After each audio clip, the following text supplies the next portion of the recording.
How are you gonna notify them? How are you gonna notify them? A letter? And then you gotta hope that they get that letter. Then we can, There is something you can do. what? Okay.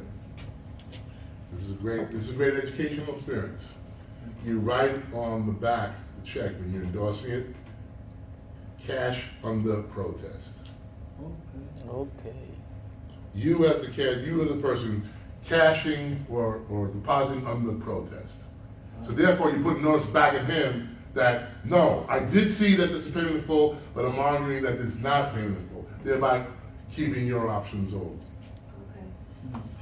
Right? Now you have phones, take a picture of it, and, you know, take a picture of the front, take a picture of the back, with you signing, and you sign under protest. It's on the protest. Cash it under protest. Is the check is because he wants more money? Like what is? You work, and you think you should get $100, Right. right? I give you $50. Oh, see. I put in there payment in full. You Okay. cash that check on a payment in full, you can't come to me and say, you still owe me $50. If there's no contract, if there's a contract saying your payment is supposed to be $100, and I gave you $50, then you have a piece of paper saying, oh, wait a minute, the agreement was I was supposed to get $100. Yeah, that's what I thought. You Right. said. What this was the agreement that I give you a reasonable wage. They never said what the original reasonable wage was, Right. which was stupid, but again. Right? I'm saying what I'm giving you is reasonable, it's a reasonable wage. You're saying, no, this is not reasonable. You gave me $50, I should have gotten 100. I worked the whole month, I got $50, I should have got 100. Well, I write on the check, payment in full. And you go cash it, then if you're acquiescing, you're saying, yes, this is it, this is what I'm entitled to. By you cashing that. But if you put on the back of the check in the endorsement, cashing under protest, or under protest, on there, you're giving notice to the employer that I'm not satisfied by this, all right? That I don't say this is payment in full. Right. Yeah, I have a question. Mm-hmm. So if I am the employer, if I'm the lawyer for the employer, Mm-hmm. or if I'm the employer, what steps should I take next? Under which circumstance? I mean, like if I am the employer. Right, with which scenario? The first one, or the second one, or which? No, I mean the second one with the protest. And- the protest check. And I'm the attorney for the For the employer. Yes, for the employer.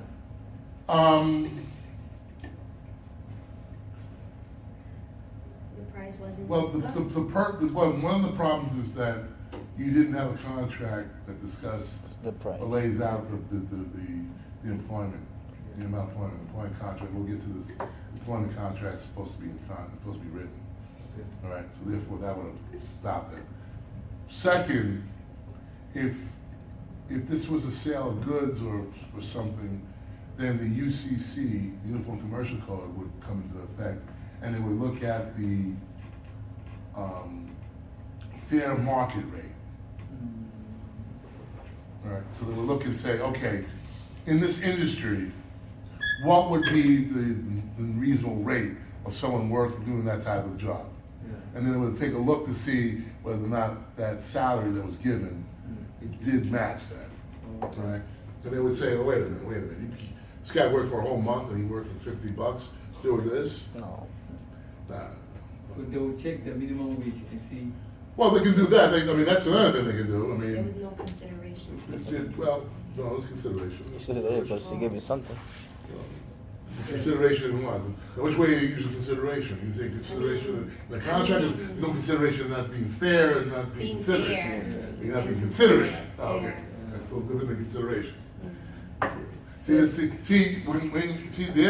That's the reason why words are very, very, very, very, very important in law. Because a statement or a word can have more than one meaning. Wow. Right, like she said, well, there's no consideration. There wasn't, they're not being considered. She was really saying the person's not being considerate, not Considerate, being yeah. nice. But legally, consideration means, was there something who valued the value? The $50 Yes, there was consideration. The $50 was In fact, consideration. in fact, the dispute is over payment. There is a completed contract. The question is, there's a dispute about the contract. We're saying that contract is good. The contract is offer acceptance, there's performance on both sides. Person worked, person got paid. Question is, the dispute is about the amount of payment. So there is consideration. That's why I stopped and said, well, okay, what do you mean by consideration? You need consideration in terms of the contract, you need consideration So that's why in terms of fairness. So be very, very careful when you're using words, especially when or that's why I say, you have to start understanding and start using the vocabulary. Because this will help you understand how to be careful about saying certain words. Okay, because if you say something and it has a double meaning, you meant meaning A, or the definition A, but that person hears B, they're gonna look at you, okay, what does, especially in terms of paralegal and legal, they're gonna hold you to a standard. If that person heard consideration, there's no consideration or consideration, they're gonna think it's in terms of a contract. Because they're gonna hold you to a standard of, you should know that the term consideration has a specific meaning. All right, so be very, very careful. That's why I said be very, very careful when you are using words, because like I said, sometimes the words have another meaning. Right? The everyday person, especially if the person who you're talking to is a non-lawyer.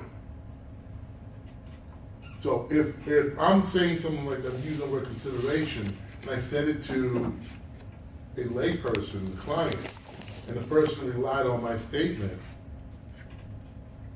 well, the courts are gonna say, well, wait a minute, you use this word. You are a wordsmith, you are a lawyer, or you're a paralegal, you are a person that understands the words, and you understand that the word consideration has a particular meaning.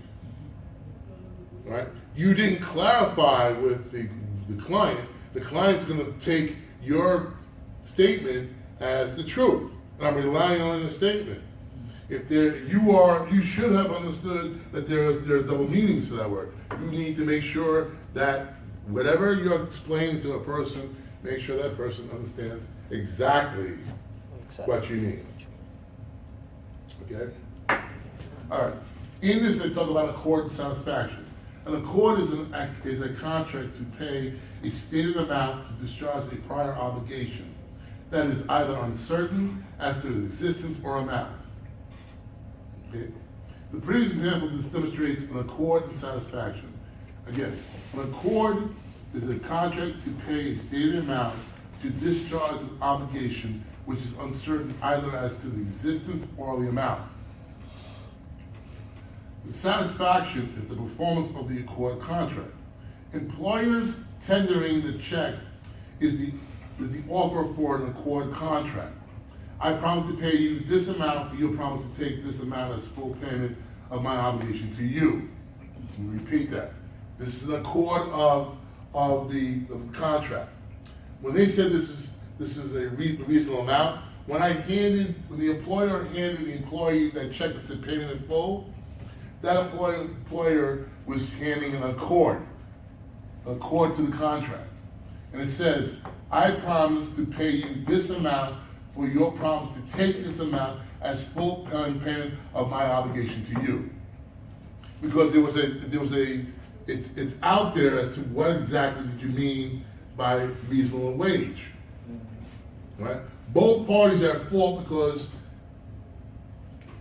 employer used the word, employee, you took that and said, oh, you had in your mind what you wanted, but you never asked the employer, what do you mean by reasonable wage? Well, what's that, how much? Okay, so you're at fault for not verifying or narrowing down, solidifying what exactly he or she was gonna pay you for doing the job. So there's this this anomaly out there, there's something that's out there that is uncertain, what's the amount? So, the accord is, I'm handing you this check. And it's another promise. I'm promised to pay you this amount as full payment of my obligation to you. Employees cashing the check implies the employee's promise to take the check as full payment for employees' promise to pay stated amount, and therefore the acceptance of the offer for accord contract. Right? Does everyone understand? Did I lose anybody?